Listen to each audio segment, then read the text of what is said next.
एक बार की बात है, ढोलकपुर नाम का गांव हुआ करता था। उसमें 3 मित्र रहा करते थे। एक का नाम महेश, दूसरे का नाम राकेश और एक लड़की थी जिसका नाम मधु था। एक दिन ढोलकपुर की चौपार पर बैठकर तीनों बातें कर रहे थे। अरे मित्रों, आजकल हमारे गांव में कोरोना वायरस ने जो भयानक तबाही मचाई है, उससे तो कोई नहीं बच सका। हाँ मित्र, तुम सही कह रहे हो। इस महामारी ने तो हमें कहीं का नहीं छोड़ा। हमारे सारे काम धंधे चौपट हो गए हैं। अब हमारे पास कोई नया काम भी नहीं है, जिससे हमारे खाने पीने पर संकट आ गया है। हाँ मित्रों, तुम सही कह रहे हो। अब हमें अपने परिवार का गुजारा करने के लिए कुछ न कुछ अवश्य करना पड़ेगा। हाँ जरूर। अब तो वैसे भी शाम हो गई है, क्यों न हम लोग कल सुबह इसी चौपाल पर दोबारा मिलेंगे। इसीलिए तुम दोनों भी कुछ चोस कराना कि हम क्या नया धंधा शुरू करेंगे। ठीक है, तो हम तीनों फिर मिलते हैं कल इसी चौपाल पर। फिर वे तीनों अपने अपने घर चले गए और नए काम के बारे में सोचने लगे। जैसे ही सुबह हुई, वे तीनों फिर से चौपार आ गए। तुम दोनों सही वक्त पर आए हो, लेकिन ऐसे ही आए हो या कोई सुझाव भी लाए हो? मैंने तो पूरी रात भर बहुत सोचा, लेकिन कोई उपाय नहीं मिला। लेकिन फिर भी मेरा विचार है कि क्यों ना हम कोई एक बढ़िया सी कोई कपड़े की दुकान खोल दे।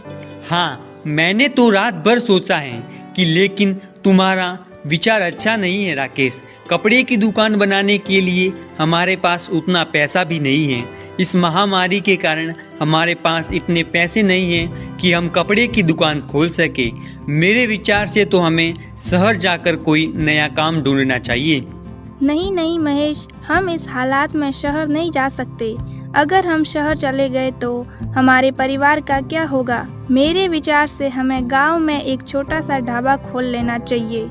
वैसे भी हमारे गांव में कोई ढाबा नहीं है, जिससे गांव में लोगों को खाने को भी मिलेगा। हाँ, तुम सही कह रही हो मधु, तुम्हारा सुझाव बहुत अच्छा है। हमें ढाबा खोल देना चाहिए। वैसे भी गांव में जो मेरे पास थोड़ी जमीन है, वहाँ पर एक छोटा सा झोपड़ा बना लेंगे और अपना एक छोटा ढाबा खोल देंगे। हाँ दोस्तों, हम ढाबा तो खोल देंगे, लेकिन खाना बनाने का काम कौन करेगा? मैं तो इस मामले में कुछ भी नहीं जानता। तुम चिंता क्यों करते हो महेश? रोटी सब्जी दाल तो मधु बना ही लेगी, और मुझे तो पहले से ही नाश्ते में खमण पुलाव इडली डोसा बनाना आता है। हाँ राकेश, तुम सही कह रहे हो।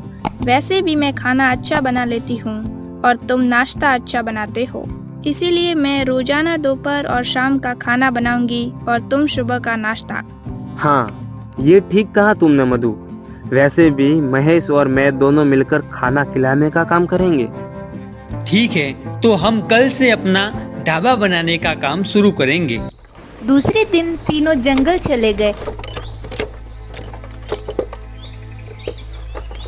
और अच्छी अच्छी लकड़ियाँ और बम्बू काट कर ले आए।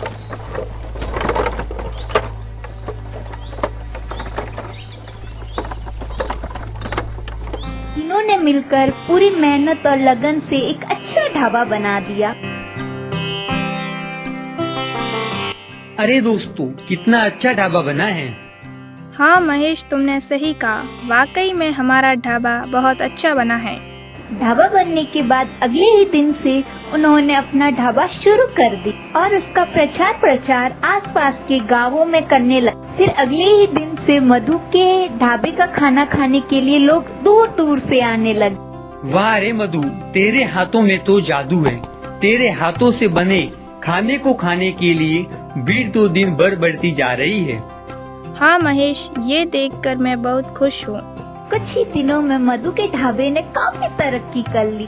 मधु, महेश, राकेश तीनों ही अपना जीवन खुशी से यापन करने लगे। दोस्तों, हमें इस कहानी से ये शिक्षा मिलती है कि अगर हम कोई भी कार्य पूरी मेहनत और लगन के साथ करते हैं तो हमें उस पर सफलता जरूर मिलती है।